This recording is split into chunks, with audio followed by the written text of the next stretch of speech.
Oi, gente, boa tarde, tudo bem? Hoje a gente vai ter uma aula online, tá? Vai ser uma aula gravada, vocês vão ter essa aula aí com vocês, o tempo que vocês, quando vocês quiserem assistir. Se vocês tiverem dúvidas, voltem um vídeo. Se quiserem respostas, eu posso dar respostas na aula que a gente vai ter hoje. Então, de novo, hoje é segunda-feira, dia 29. Hoje à noite nós vamos ter aula, mas primeiro vocês vão ter que assistir esse vídeo até o final.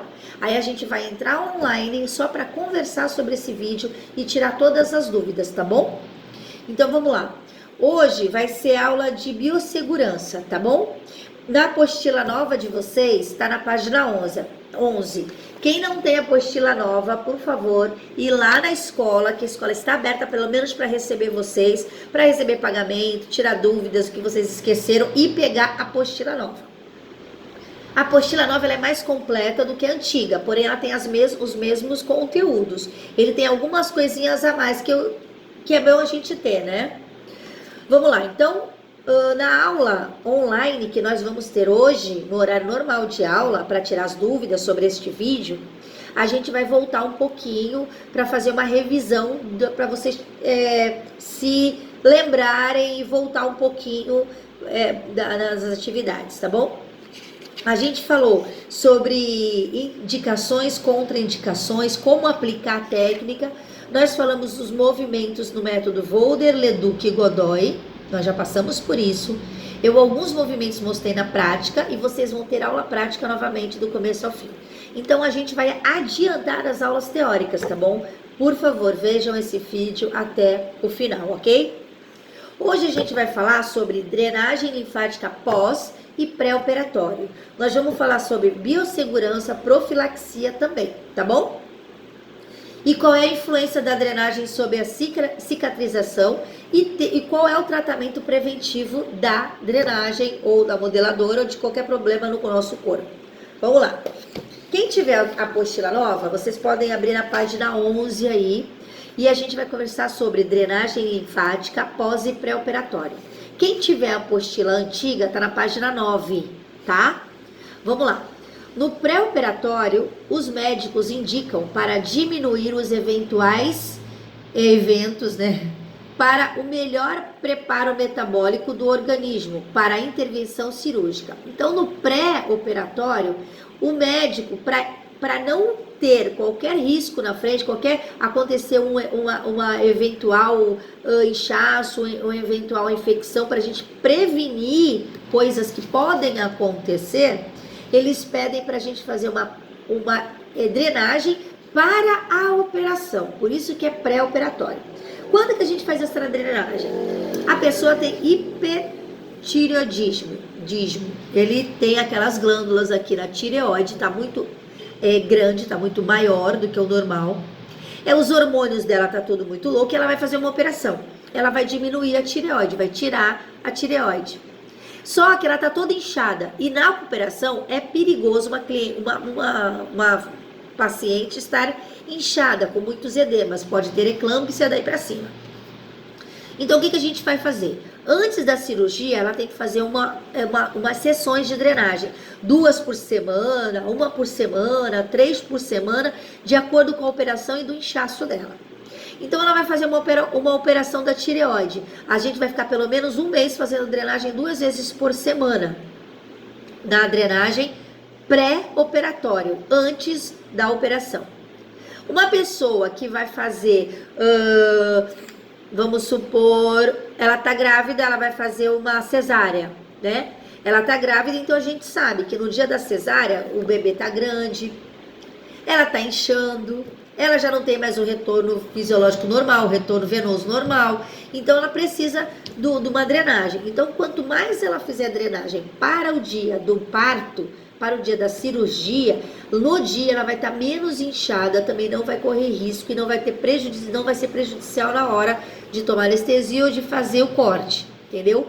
Então é um pré-operatório, quando tem uma gestante, tá? Vamos continuar lá. No pós-operatório, que pós é depois, tem como objetivo diminuir o edema que causa na cirurgia, o edema que causa no pós-cirúrgico. já que o edema volumoso dificulta a regeneração do tecido.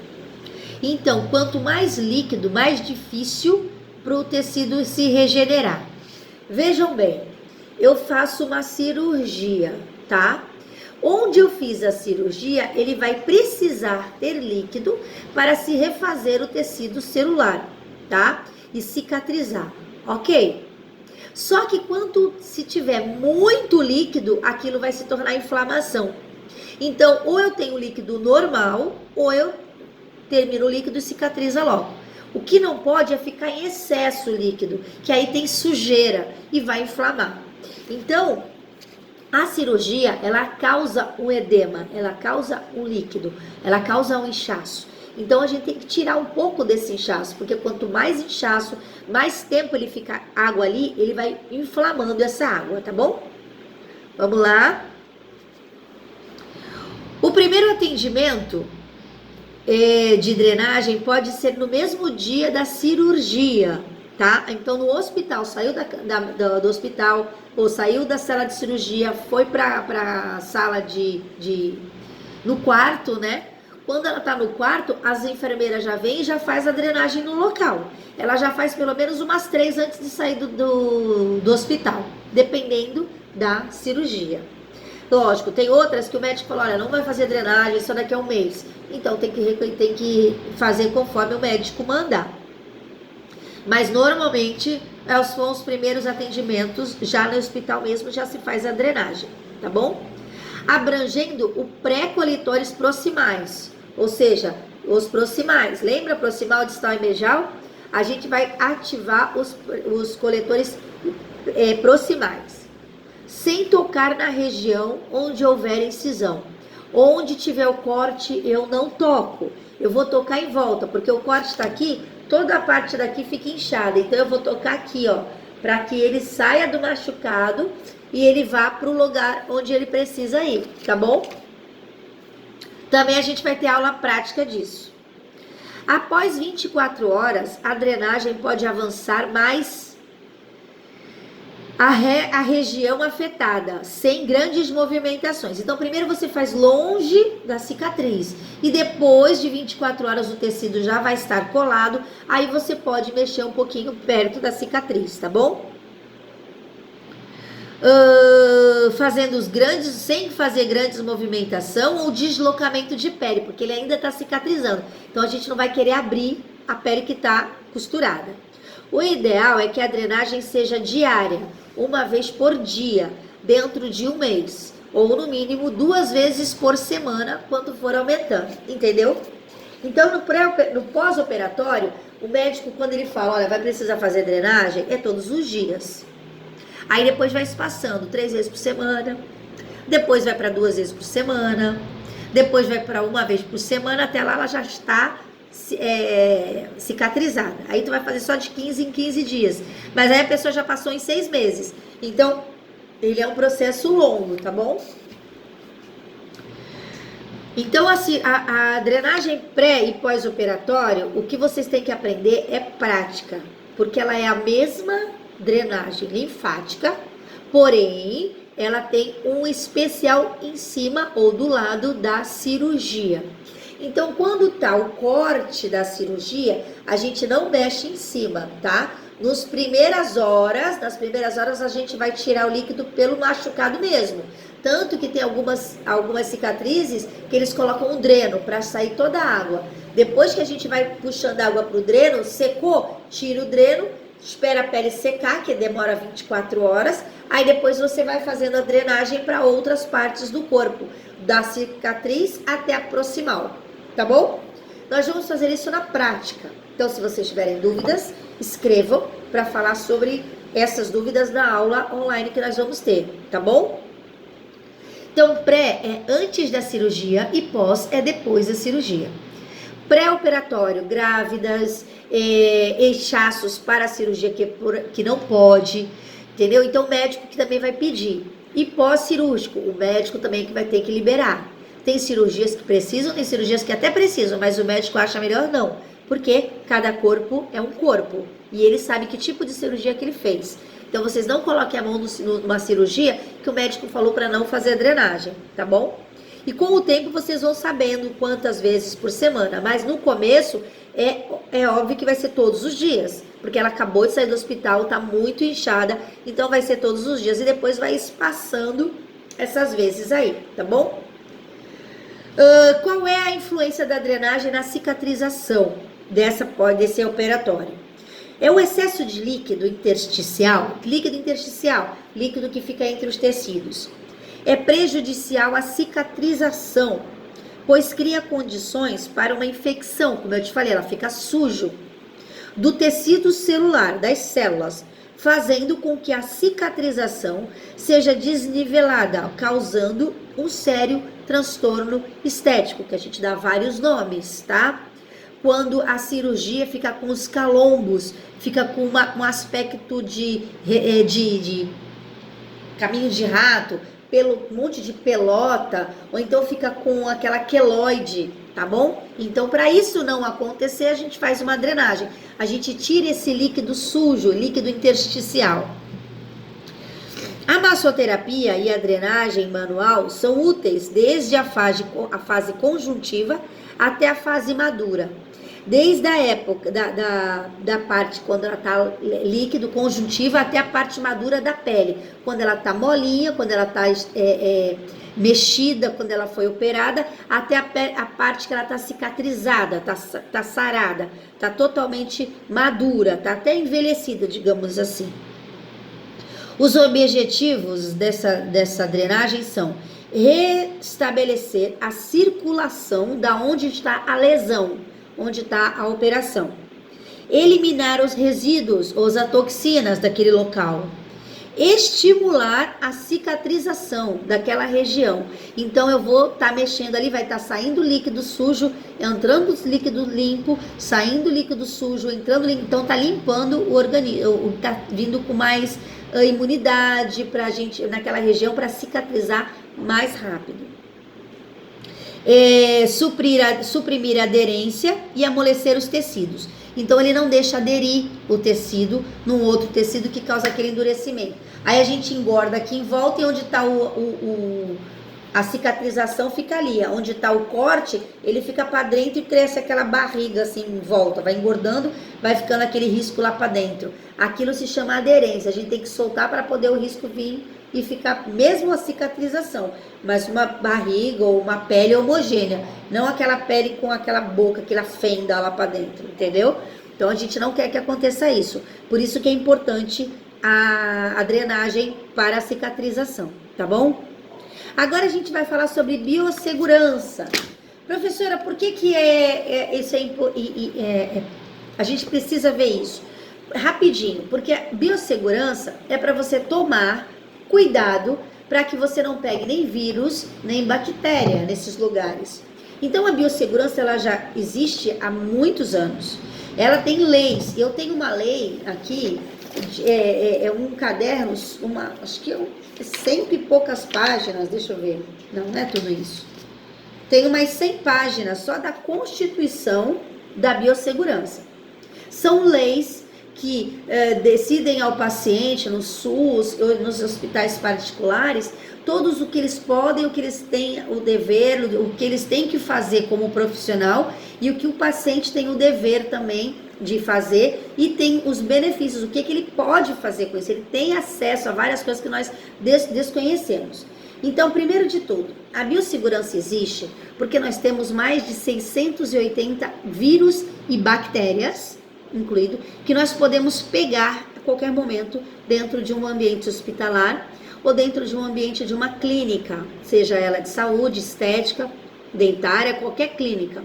Nós temos mais de 680 entre vírus e bactérias, micro-organismos entre vírus e bactérias. Então é muito perigoso. A gente fala muito do coronavírus, mas tem vários, porque o coronavírus surgiu agora.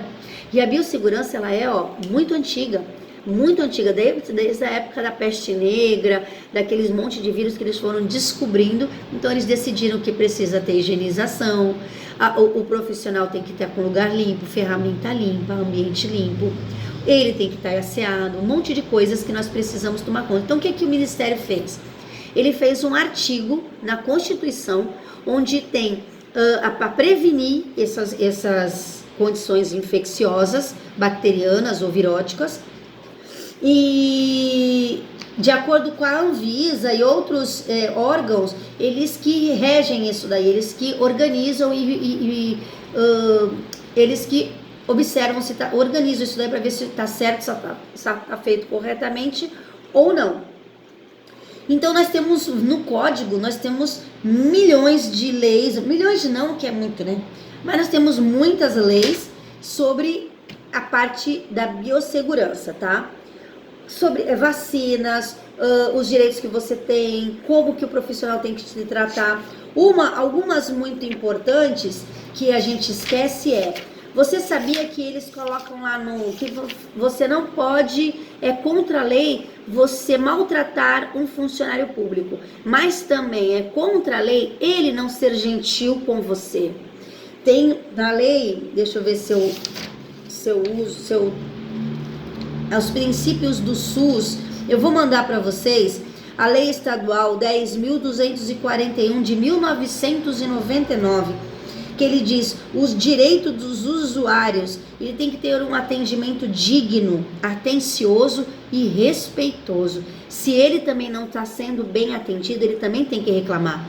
Então não é só você agredir um profissional da saúde, o profissional da saúde também tem o dever de te tratar direito pela Constituição, tá? Então ele tem que te tratar direito, ele tem que ter respeito por você. Isso tá na lei. Até ele corre risco de ser penalizado se você jogar essa lei na cara dele.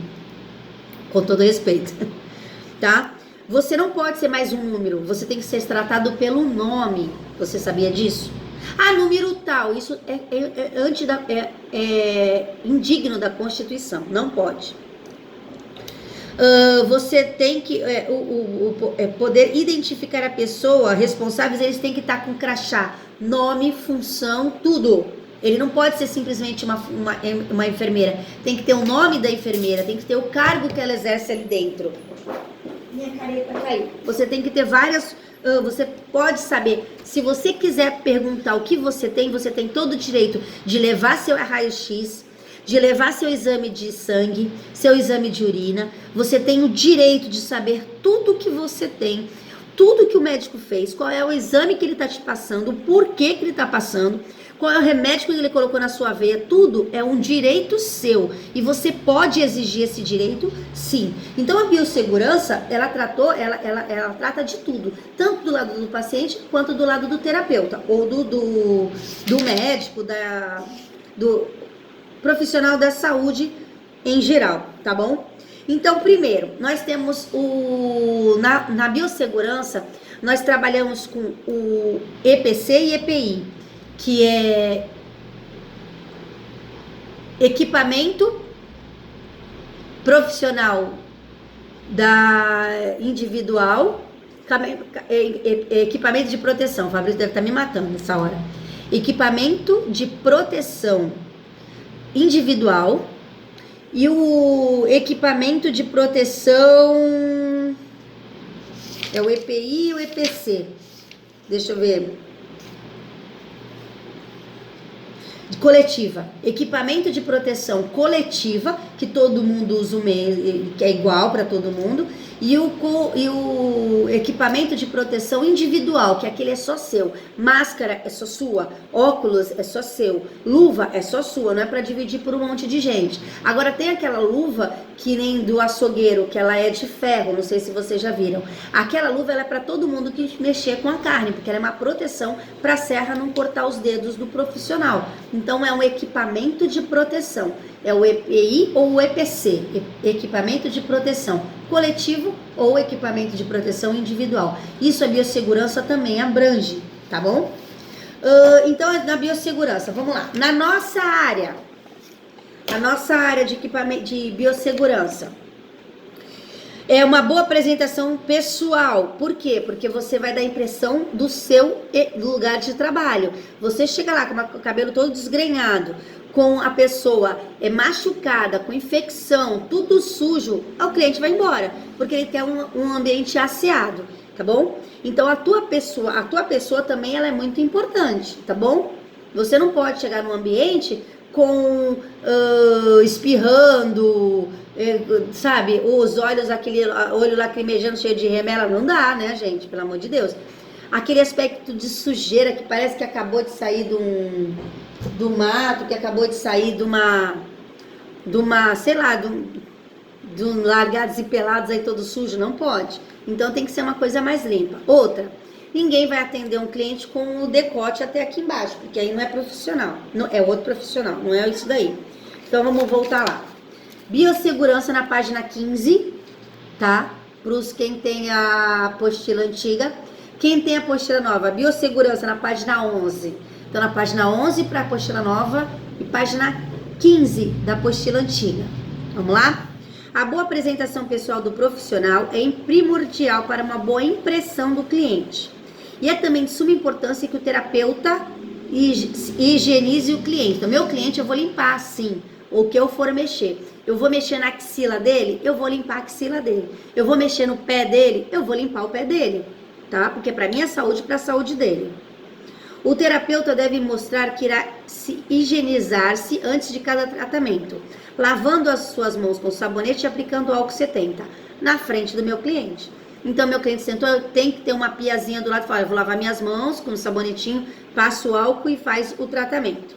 O terapeuta deve estar com os dentes escovados, porque ninguém merece estar com aquele mau hálito, né, para o cliente, além de usar máscara. Então, a máscara ela já é usada antes mesmo da Covid, tá, gente? A máscara é proteção, é equipamento de proteção individual, é o EPI. Se o terapeuta tiver cabelos longos, deve ficar presos. Se tiver curtos, com a touca, que é descartável. O terapeuta e o cliente devem retirar qualquer acessório que atrapalhe a terapia. Colar, pulseira, aqueles brincão, essas coisas, tira para não atrapalhar. É de suma importância que o terapeuta se higienize seu cliente, como a gente já viu. Peça a seu cliente que vá ao banheiro, se ele precisar, porque você vai fazer uma drenagem. Então peça para ele esvaziar a bexiga, se ele quiser, tá bom, gente? Ninguém vai obrigar ninguém. Mas dá um toque nele, ó, se o senhor quiser o banheiro, usar o banheiro, tem um banheiro aí, fica à vontade, porque a gente vai trabalhar com os líquidos do seu corpo. Peça para ele lavar a mão direitinho. Caso o cliente tenha um cabelo comprido, tem aquela touca descartável, então um elástico, então uma piranhazinha para prender o cabelo da cliente. Peça ao cliente que traga 2 toalhas limpas, isso quando o ambiente pedir, tá? Normalmente cada lugar tem as toalhas limpas. Essas toalhas podem estar em saquinhos higienizados ou todas dobradinhas limpinhas dentro do armário, tá bom? Tem clientes que gostam de levar suas coisas. Eu uso as coisas do cliente quando eu vou na casa deles, tá? Quando eu tenho no meu escritório, no meu consultório, eu tenho as minhas toalhas sempre limpinhas no armário. E sempre cobrir, de forma que ele não se sinta exposto e nem fique com frio. Logo após amarrar o cabelo do seu cliente, pegue o lenço umedecido e higienize os seus pés. Então começa pelos pés a higienização. Depois a axila. Pode fazer o contrário, professora? Pode. Jamais borrife o produto no cliente. A gente borrifa o produto na mão ou no papel e passa no cliente. Não vai jogar assim nele direto. Não se joga nenhum produto químico, nem de creme, nem nada. A gente joga direto no cliente. A gente joga na nossa mão e passa, ou no paninho e passa, tá bom? Ou no papel ou no algodão.